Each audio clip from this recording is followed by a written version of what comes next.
Hello and welcome to the Fatu Network News Review today. It's 26th of September 2019. My name is Omar Wali. The former opposition APRC party has rejected the Janet Commission report and the white paper. We have a report on that, and I'll also be discussing with Dabah Malik and on current issues in the country. But my colleague Lamin Jai will do the papers first. Thank you very much, Omar Wali.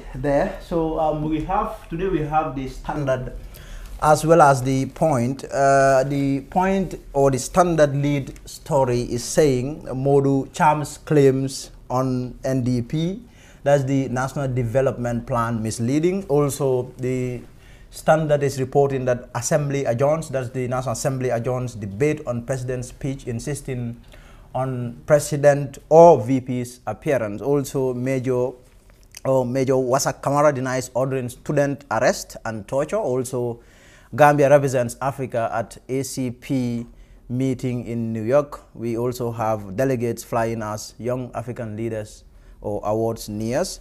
So the lead story is saying political aid to President Barrow, ENSA or ESA Damfa has responded to GDC or opposition GDC National Youth President's claim that Barrow's NDP is failing. Modu Cham told the Standard that now that the government has admitted serious funding difficulties for the NDP, President Adama Barrow will have nothing to show as a political propaganda to convince Gambians to vote for him again. Also, a woman sentenced for splashing hot water on stepson. One Aisatu Njai, a breastfeeding mother of a 6-month-old baby, was yesterday given a suspended sentence by Principal Magistrate Omar Cham of the Brikama Magistrates Court after she pleaded guilty for assaulting one Mustafa Drame, her stepson, by pouring hot water on him. NAM says mistreating Foni impedes reconciliation. Modu Kamara, the National Assembly member for Foni Bintang, has warned government and Gambians in general against viewing Foni as a hostile zone.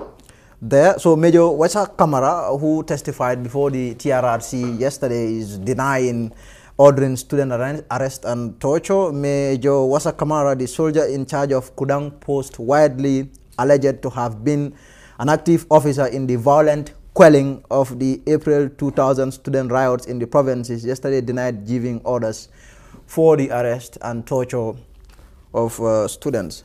So that will be all for the Standard. But before we turn on to the point, I want us to go through some of the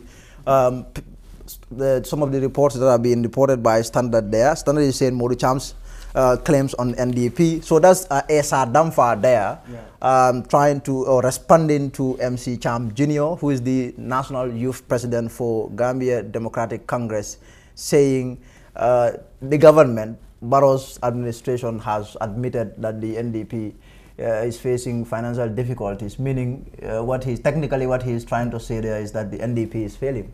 What do you make of this, Daba, first, before I come to Omar? Now, I think both of them are politicians, so you can understand, like, each party is trying to capitalize on the weaknesses of the other party to gain political points. But it's true that government has came out to say, the funding that they were expected for the NDP is not coming forth with. But I don't think also Barrow should depend on the NDP for re-election if he's supposed to be re-elected. So I think it's just politicians doing their normal political game, and I think it has no effect on Gambia. But generally, what do you make of the NDP? Do you think the NDP will stand the test of time?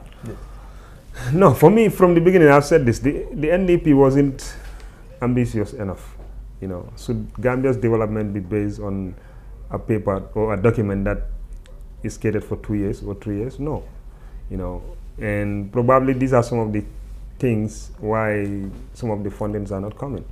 Because if you prepare a document which is supposed to guide our national development agenda and you are putting it for 2 years, is it realistic that we're going to achieve this? I knew, like, when they were doing it because they thought when these funds come, they will start implementing these projects, and probably they could use that to score political points and maybe go for a second term and all that stuff. So, but I don't think the NDP is definitely ambitious with regards to Gambia's development. I don't think so. So the back and forth there, Omar. Well, I think Mr. Damfa trying to defend somebody when somebody in charge of the whole thing came out public and said, this is what is happening.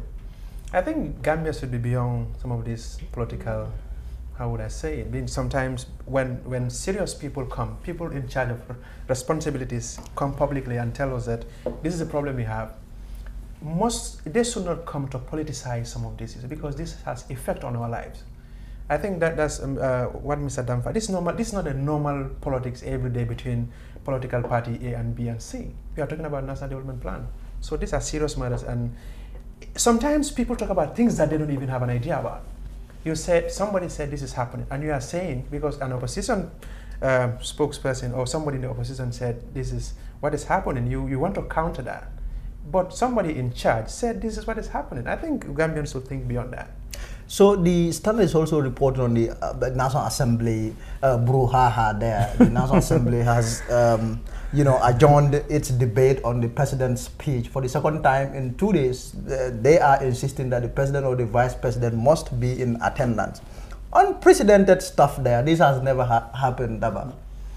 Yeah, it shows like, our democracy is growing. It's going to take time, but we'll surely get there, because if you look at this same National Assembly have witnessed 2 State of the Nation address by President Barrow, and this is the first time they are putting down their foot to say he has to come or the vice president needs to come.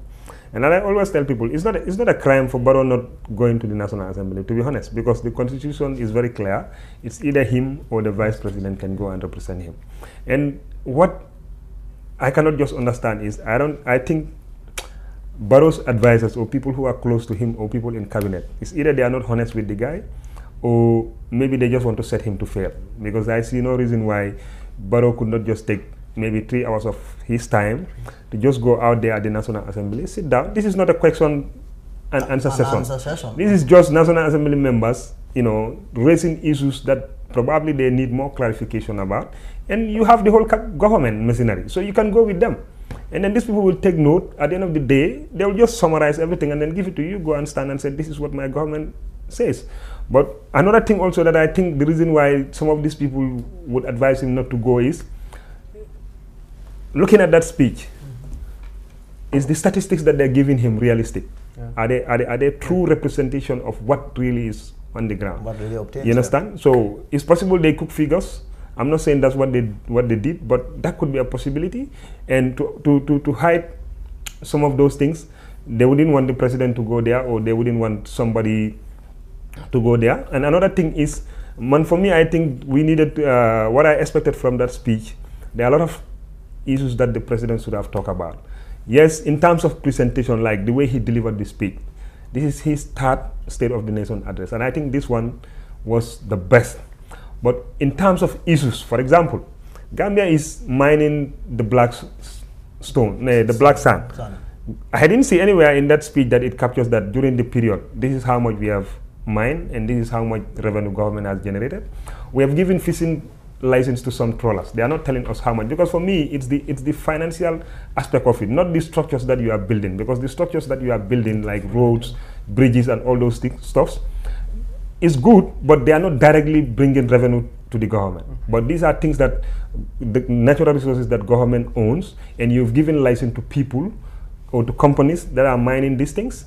We as a citizen, we need to know, and I hope when he comes to, either him or the vice president comes to the National Assembly, they can raise these issues and ask them, is it that the executive deliberately refused to report on these things, or is something that they are trying to hide from people? And I hope that National Assembly members challenge him on that, and that is the timber business that is going on, and the black sand, the oil license that they are giving out, the exploration license that they are giving out, how much revenue is generated in terms of license and all these things, the black sand, how much money government has generated, the fishing license that they've given out, what is the revenue in terms of government achieving. And also some of the farmers, like, I didn't hear them talk about the fertilizer issue, but we all know like Gambia depends a lot on agriculture, and this year we've seen that a lot of farmers, people like us who came from rural Gambia, when you go back to our villages. You know, you hear farmers complain a lot about the lack of fertilizer. So what was the issue? And I think he needs to clarify some of these things there. Yeah.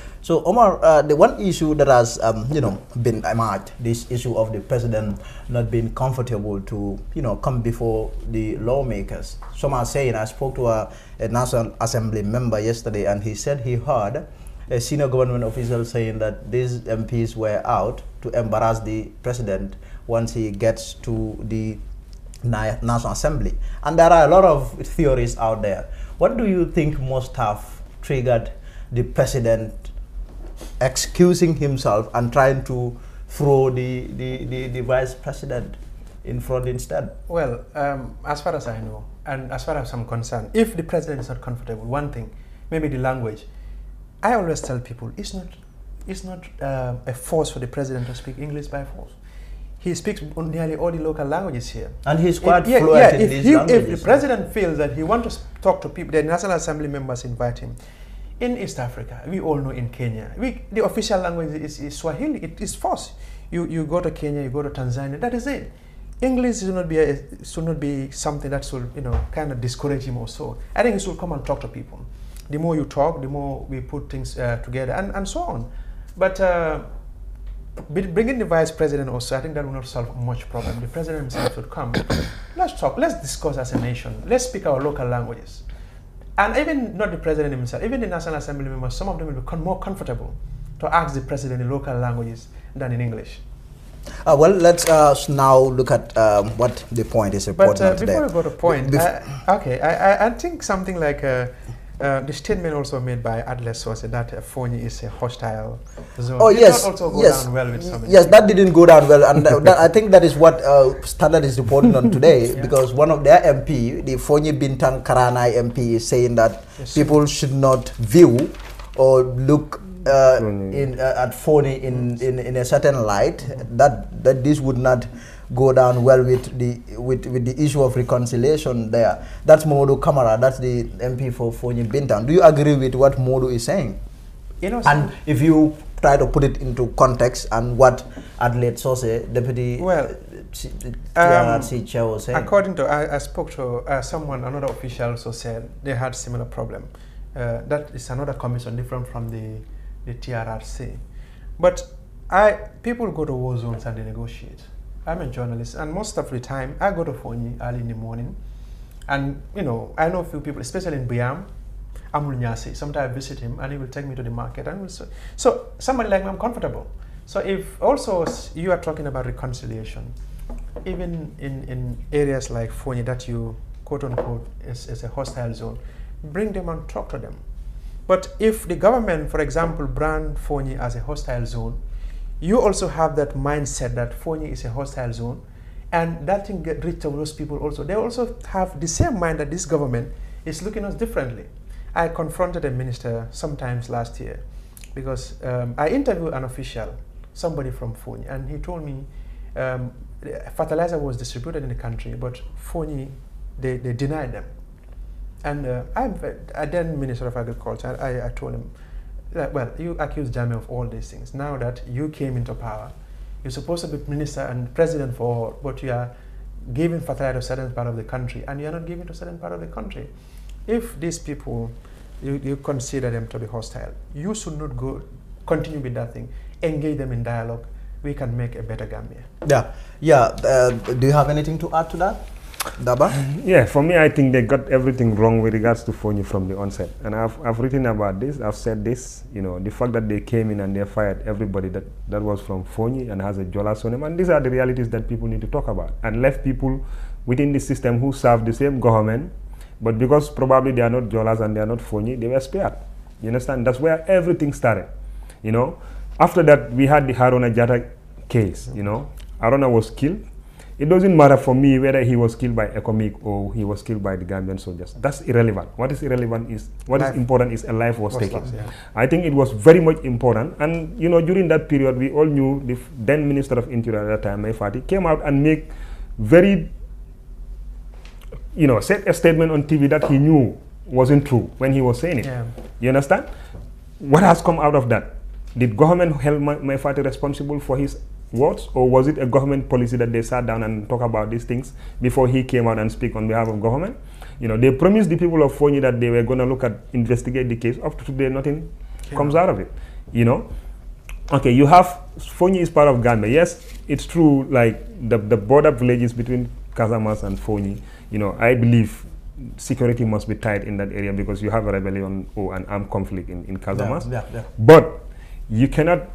Maybe what they should have done was either to allow the Gambian army to be stationed in Fonyi, or they allow the economic forces to be stationed in Fonyi. But you cannot go and negotiate with a foreign country like that is Senegal, and we all knew like the issue between Casamance and the government of Senegal. And you can understand there is a very strong family ties between the people of Fonyi and the people of Casamance. Yes. You understand? So no matter what happened, you cannot allow the Senegalese army to be the one who secures that place, because tensions, there is already tension between the two, because you know it's not easy to say, but these are the realities. If I have a family member, because we all knew like the Jolas in Fonyi and the Jolas in Casamance, they have a very strong family ties. So I cannot watch over somebody killing my brothers, or I perceive is killing my brothers, to come into my own country and then they expect me to give him a peaceful welcome. Fine with that. It's not going to be possible. It's not going to be possible. So there was that boy also who was shot at the checkpoint around the Kanilai roundabout. They promised they were going to investigate. Nothing happens.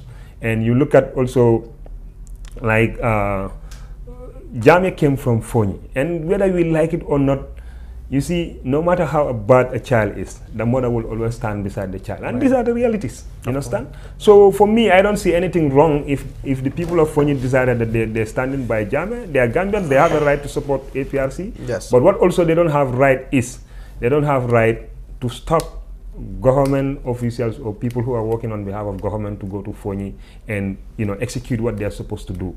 But I think, like Omar said, you see, it's not what you said, but how you said it. That's what the problem is. And the fact that you go out there and then you give certain, even if you hold those views, I think some of these views should be discussed in a private enclosure, but not come out in public and be uttered in this discussion. So I don't think with the current situation, reconciliation in Fonyi would be easy. And I don't think Gambia also can reconcile if Fonyi is not included. So I think government needs to accept that they've made a mistake from the onset and they need to correct that. There's nothing wrong in, you know, saying, I've made a mistake, and then you accept your mistake, you correct them, and then include them in a national dialogue and then talk to them. Because I know like they have people in Fonyi who are working in government, and these people they can use. They are very influential people. You can use them and you can get the, you know, the ordinary Fonyinkers, and we can all work together, because the truth is, it was Jawara left, Jammeh came, Jammeh left, Barrow came, and Barrow also will leave and somebody else will come.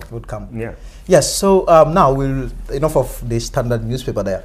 We will now turn to the point.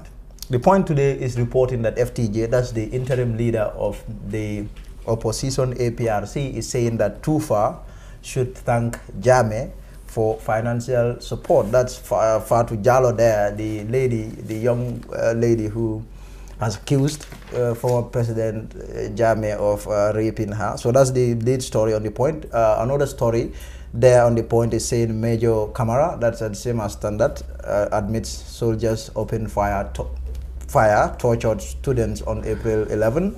Also, Gambia's NDP is an excellent plan. That is the outgoing Senegalese ambassador there. Gambia represents Africa at ACP Group of States meeting in New York. So the lead story is saying following rape allegations leveled against ex-president Yahya Jammeh by a former beauty queen, Miss Tufa Jallow, the interim leader of the Opposition Alliance for Patriotic Reorientation and Construction, Fabakary Tombong Jatta, has blasted the former beauty queen for such allegations, saying she should in fact be thankful to the ex-president for all the monetary support. So APRC clearly there is having none of what this young woman is accusing the former president of, right? That's the APRC there. No, you know, with APRC they will defend. This is everything. The umpteenth time APRC is, you know, dismissing these allegations. And if you talk to them, for example, I went to them, I tried to find out whether the APRC did any investigation in terms of reaching out to the former president to ask him whether these allegations are true or not. But APRC have not spoken to President Jammeh about this, or former President Jammeh about that. But they are saying they have the audacity to call Jammeh and ask him that. Of course they can. But they should. They should. They should, but people journalists are having it very difficult, finding it very difficult to get to Jammeh. But they speak to Jammeh almost every day. Ravin, the truth is, I've said this to people of APRC, some of my friends who are APRC, and I've always said this. You know, Gambians don't have that strong heart. No matter what happens, if you accept responsibility of what happened and say, I'm sorry, people will always forgive. And I think APRC as a party, if they want to have a future in Gambian politics, they need to take responsibility. I'm not saying let them disown Jammeh. They cannot disown him, because for political reasons, APRC would never disown Jammeh. And that we all understand. It's politics. Yes. But the least they can do, like the way they have organizing press conferences, trying to defend everything that is thrown at Jammeh. But some of these things are reality. They are truthful. They are things that have happened. You understand? So it will not do good for them. For example, people like us who sit on the fence and thinking of which political party are we going to support in 2021. You know, hearing things like this, you think I will go and vote for APRC? It will be very difficult for them to convince people. So the least that APRC can do is to own up, come out in public and tell Gambian people that we are sorry for everything that have happened within the 22 years. So long as they're taking credit for the good things, they should also take responsibility of the bad things that have happened. You cannot say... And these are things that have happened in other climes, in other countries. You go there, right. You will see what J.J. Rollins did in Ghana. What J.J. Rollins did in Ghana, Yahya Jammeh did not do that. But J.J. Rollins' party is still running in Ghana, and they once even came in power, MDC. So for me, I didn't see any reason why, if they want to have a future in politics, and I hope they can have a young, educated, open-minded leader, you know, who comes in and take over the party, and then reform the party by, you know, coming out and apologize to Gambians, and then try to see how they can fuse young people within the party and try to change the mindset. We cannot write off the history, but Gambians can always forgive. And the easiest way that they can forgive them if when they take responsibility of what has happened and tell Gambians that I'm sorry. But, you know, coming back to say, you know, this lady said this thing happened, you know, you coming to belittle her statements, for me, I don't think it's, even in terms of humanity, it's not something that I expected from Fabakary Tombong Jatta, who heads a party and hopefully wants to run for the presidency of this country. It's serious. They just have to leave the dreams and come to reality that, you know, Jammeh is no more, and for the betterment of the party and to score good in across the country, because winning only for you cannot give APRC the presidency, and that they need to understand. No. And the truth is, so long as they deny all the atrocities, the economic crimes and everything that has happened in the country during their terms, even other political parties will find it very difficult to form alliances with them. Because to tell you the truth, any party that is going to form alliance with APRC, we are taking a huge risk. You understand? Even though APRC has the numbers, but you know and I know that winning only for you cannot give you the presidency. No. It's not even possible. So for them to win, they should be able to score points heavily in other areas. So the only way they can do that is to come out and apologize. I'm not saying they cannot disown Jammeh, because if they disown Jammeh, that's the death of APRC, because most of the political parties in Gambia, that's how they are set up. They are set up based around one individual. Yeah. So if that person is no more there, the party dies. Yeah. So I know they cannot do that for political reasons, but the least they can do is to come out and say, I'm sorry. And which I think even they need to encourage Jammeh also to do that. If Jammeh comes out to Gambians and, you know, give an interview, even if he cannot come to Gambia, but gives an interview and said, I'm sorry for what has happened. I'm not saying everybody will forgive him, but I can tell you 60 to 70% of the population will forgive him. Yes. Thank you, Dabaj there. So, Obawali, with the truth issue there, the APRC, they're still saying these are lies, these are not true. Well, I think, like Dabaj said, this is something, for me, this is even kind of implicatory when you look at Fabakary's statement that, so you are justifying what she said is true, saying she should be thankful to Jammeh. Thankful to Jammeh, which means the allegations level against Jammeh is something. So, and secondly, the phony thing and the APRC thing, I think they did 1 or 2 times, and Fabakary admitted to Gambians that they made mistakes. But continuously, I don't know whether they will also continue apologizing, and they will whether they also will continue denying. So that is another thing. So they have to look at a strategy to use so that they can expand the party beyond Fonyi in order to move into the other part of the country. Because if the trend continues like this, we all know what is happening. You know, in Kenya, when elections comes, we don't have presidential elections. There is what they call ethnic census. Yes. And the same thing is happening. Let's face the fact. It's happening in Gambia here.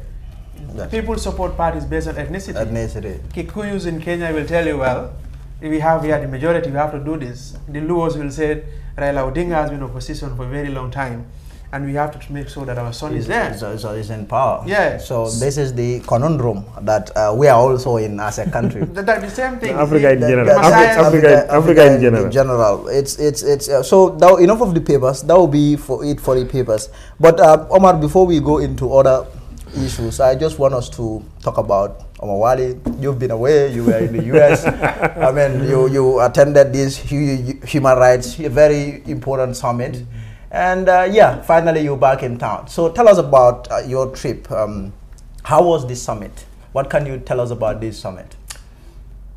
It was an interesting one. You know, when I went to America is the time I realized that the people of America are different from the people of the United States. Does that make sense to you? Just a little bit. Just a little bit. So when I got there, I understand that American people are different from the people of the United States. And last time I had the president of Bolivia also said the reason why there was never a coup d'etat in America is because there is no U.S. embassy. So do you also believe that? The reason why there was never a coup in America because there is no U.S. embassy in America. In America. so that's anyway. On a serious note, it was a very fruitful summit, human rights summit. Delegates came from many other countries and so on, and even those under dictatorship attended the event. So met new people. It was fruitful and so on. Yeah, you filed in a few reports, and also we've seen you participate in a number of side meetings. So how was this? How does it go? This issue of the Youth Human Rights Summit. How does it go? Does it mean delegates from all over the world come to the United Nations to talk on human rights matters, or how does it go? We have delegates from all over the world, from Asia, Africa, Europe, and Americas. They attended and looking at what happened. You know, human rights is an issue around the world. For example, Gambia is liberated, but other countries are facing the same challenges. You live in the Horn of Africa, in Rwanda, for example, people have issues like human rights. My editor cannot go back to his country because he had a problem with President Kagame. His passport get expired. I was with him in Germany, so a foreign country and another country gave him a citizenship. So issues like that. In Eritrea, we know how they border with Ethiopia. Also, the country they called North Africa, the North Korea of Africa. And people will continue talking about this because human rights is an everyday issue, even in Gambia. Still, we're talking about issues like this. So, Daba, I want you to ask Omar any question. Ask him anything that you want to ask him. Yes. Ask him. Why would you ask me any question? Just ask him any question. Okay. I mean, yeah, you're putting me on the spot, man. Because me, I'm not a journalist, so I'm not going to go on the details of the summit. I'll go on his private life. Yes, because things happen. You know, things happen. Things that are private. You know, that really suit Gambia and people like even me. Yes, because I am close to Omar, we do everything together. And you know, once I saw it on social media, and I was asking, no, probably this is a prank. Can you remind us, what was it again? No, Omar got married. And probably if it was April 1st, I would have said it's just a prank. But you know, I tried reaching him to confirm. I couldn't. I think I spoke to, when I saw it on the Fatu Network page, then I said, oh, then that's true. But this one cannot be a prank. Yes. You understand? So I think it was later that we spoke and he tried to explain, and which I understand. You know, all I can do is I wish him and the wife a very happy marriage, and you know, hope that God bless them with, you know, beautiful kids, and they live happily ever after on earth and in heaven. Amen. Omar, how was it? It was fine. I understand some people got disappointed as soon as news trickled in that Omar is, you know, married. Who is disappointed? some people out there, some even called me to say, but this is not what Omar told me. So yes. So what have you done, Omar? Well, this is an opportunity. You are on camera, so this is an opportunity for you to clear one or two things. We are on news review. Yes. And you people came and want to bring my thing. Okay, but I don't know. I got married. Yes, I got married. But you know, I'm a private person. Yes. And I don't want anything about me to be public. I hate social media. I don't like, when I say hate social media, I don't want certain thing about me to be there. Yes. So that is it. But, you know, so many people thought I'll be there. Yes. You know, like as usual in Gambia. Yes. I'm engaged. Yes. I am married. So that people will comment, congratulations, this is not something I want. So, but it came and the picture was there. You caused so much trouble. You caused so much trouble. So it caused trouble there. So anyways, we wish you every happiness then. With that, now I think we have a report. Yes, Omar, do we have a report? Yes, we have a report on that has to do with the APRC. They also still now talking about the opposition. APRC has rejected the findings of the Jammeh Commission on financial dealings of the former president Yahya Jammeh, and the party on Wednesday held a press conference in Talinding to address what it says were burning matters. And let's take a listen. So we will leave you with this presser there, this report there. It's a little long to warn you. It's about 17 minutes. We will be taking leave of you. We will see you next week. Until then, thank you very much. The party maintained that the Jammeh Commission is a sham because, according to it, the commission has failed all legal tests and therefore devoid of any legitimacy, making the party's official stance known on the recently published Jammeh Commission report and the subsequent government white paper. In a press conference held in Talinding on Wednesday, the APRC interim leader Fabakary Tombong Jatta said, "It is illegal to look into the period of the transition. If the commission goes to look into it, they have violated the constitution. In this circumstance, rather than them saying in their report that they will table a motion in parliament so that President Jammeh can be criminally charged, because it is only that they can bring criminal charges against former presidents. Rather than do that, they should table parliament. They should table motion in parliament for President Barrow to be impeached for violating the 1997 constitution. Violating any provision of the constitution tantamounts to impeachment. Would parliament lend yes to a government white paper and the report of a commission which violated the constitution? I don't think so.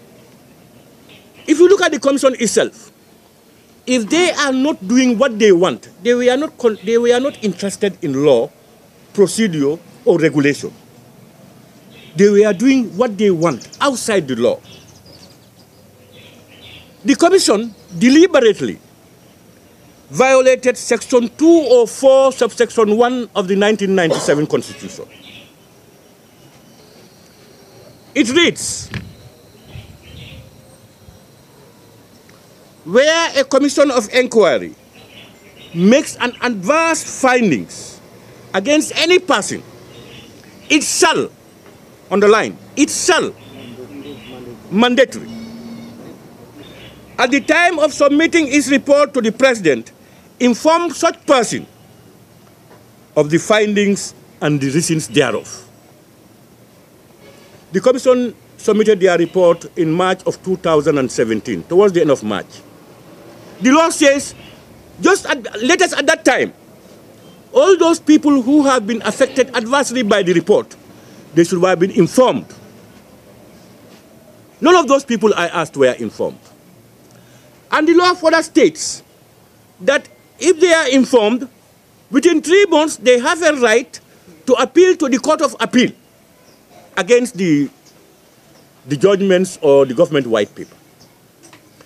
Let's get this clear. This is not a court. A commission of inquiry is not a court. You sit before the commission, they pose you the questions they want, push you towards what answer they want, and then you say whatever you want and you go away. In a legal process, there is cross-examination of witnesses. If you say this, somebody will tell you, no, what about that? To make sure the truth is established. That's nowhere in the commission. So you can easily remote control the commission to get what you want. And that's what we have seen. If you look at Ami Bensouda, the way he questions people, we all looked at it. And let me say this, the commission's report should be published. The president may not publish it if he feels that it has some security impact or whatever. But what is clear is the commission sat in public. So everything said there, then there could be nothing secret about it. But this is what happened. We all saw it. People were pushed to point fingers at President Jammeh. We saw it.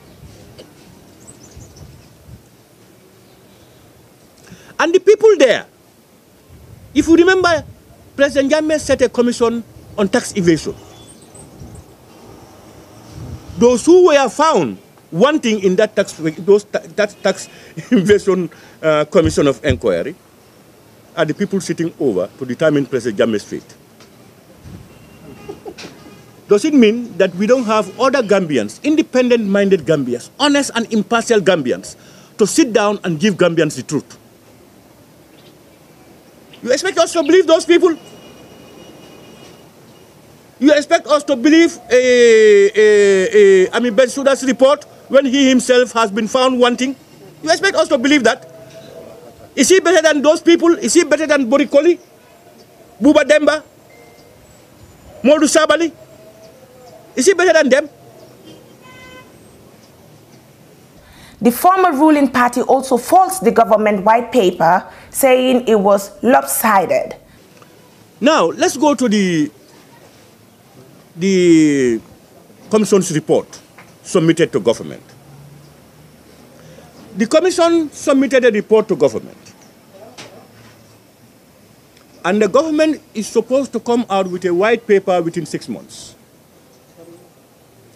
But we know that before that white paper, a lot of things had happened to various things before even government taking over, bringing out the white paper.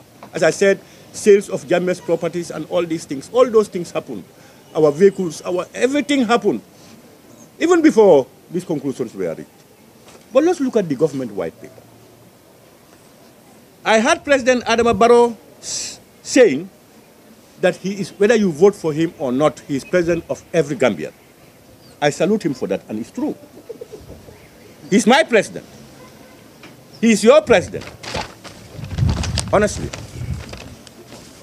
But he has not proven that by his actions. The Commission of Inquiry made recommendations to government.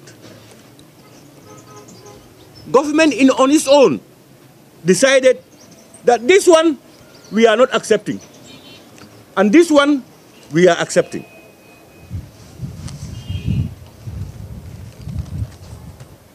Then why do we have to set up a commission in the first place? Why don't they just decide that we are going to punish Lamin and Binta and leave Modu and Aisat? The commission recommended against the COP, the current COP, Alhaji Usman Sise. We are all aware. Remember, he is the current one. And the commission said that he was a signatory to some of the accounts of the First Lady. He had received about $2 million+, etc., etc., etc.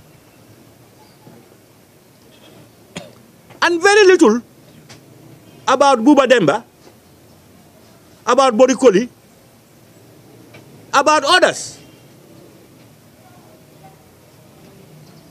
And the government said they are not accepting the report on the COP Alagi Cisse, but accepted the report on Demba, Bori, and others who are seen to be APRC and not part of the government. Selective justice, openly. Selective justice openly. Is it because Cisse knows a lot that he should not be dismissed? If he is dismissed, he will unveil or reveal things that we don't know. Is it because of that? Or is it because he is part of them and these ones are part of the APRC or not part of his government? Is that the system of democracy, rule of law that we yearn for? We have also seen that a young man like Mamadou Sabally, who throughout the report, you read the report throughout, he's not tagged for any amount of money that he has taken. He can be saying he assisted.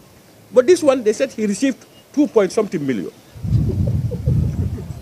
And Mamadou Sabally, that young intellectual who did his best for this country, despite whatever limitations, you banned him for life.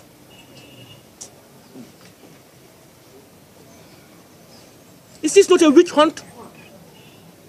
Let's be honest. And yet, people like Noah Toure, Mamboure Ndiaye, and others were warned. They said they are warned. Don't do it again. Look, we are here. We have not seen the entire report. But what that we have seen, these are conclusive. We all see it.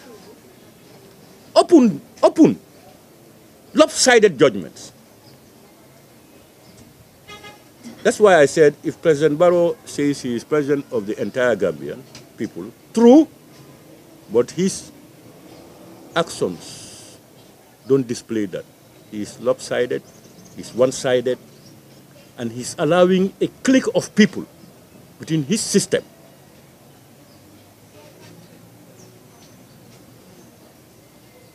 to draw the Gambia to a standstill. The party informed journalists that it will explore all appropriate avenues to ensure the Janneh Commission report and the government white paper are discarded. On President Jammeh's possible return to the Gambia from exile in Equatorial Guinea, APRC's interim leader explains. If you remember, President Jammeh left the source of this country based on an agreement negotiated by the ECOWAS, AU, and the United Nations.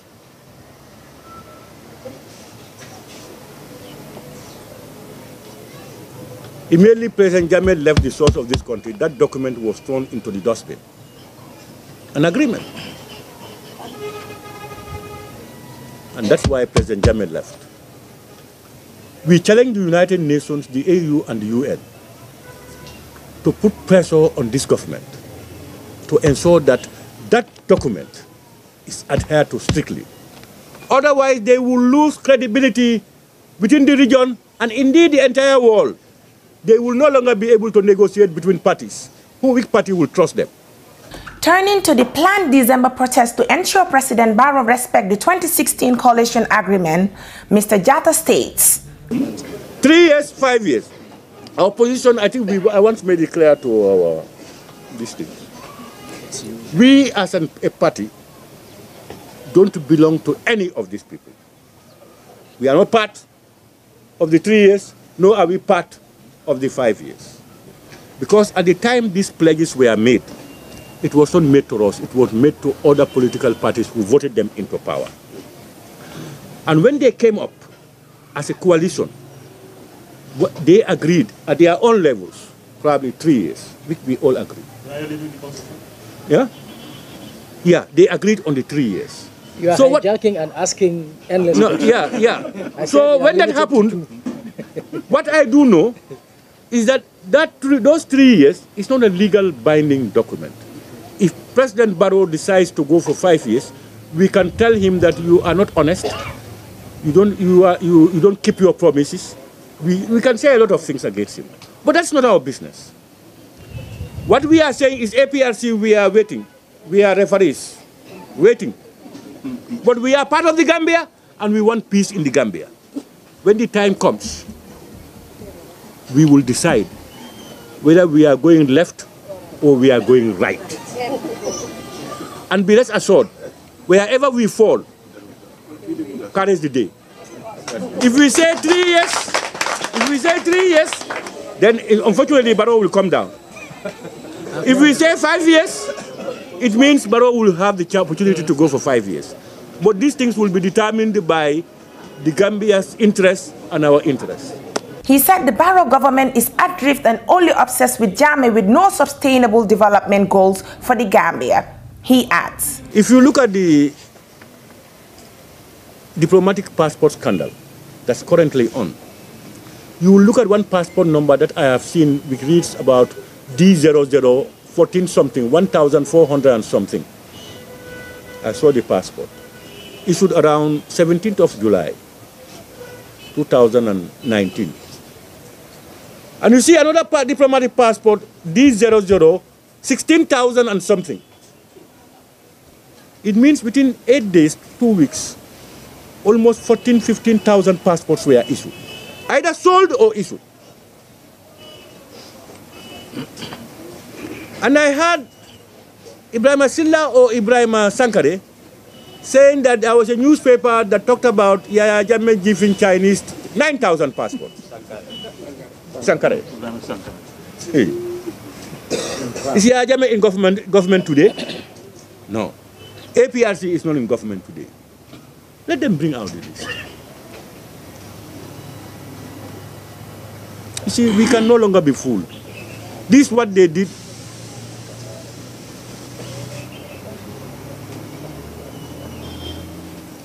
They will tell you we inherited it from former government. When they were deporting Gambians, they said a lot of things that it was started by Yahya Jammeh. Yahya Jammeh signed. It became proof and shown clearly that this government is not out for Gambians. They are out for themselves and their families. According to Jatta, the 33 million ostensibly donated to the First Lady Foundation by an anonymous donor, the 55 vehicles for National Assembly members, the diplomatic passport scandal, the killing of Haruna Jammeh, alleged constructions of multi-million dollar houses by some senior coalition members are inter-ally indictments to the Barrow administration. The APRC under Yahya Jammeh ruled the Gambia with iron fist from 1994 to 2016 when it was voted out from power, but the party is optimistic of a comeback by opening a clean slate for development and respect for the rule of law. For the Fatu Network News Review, I am Fatu Sise reporting.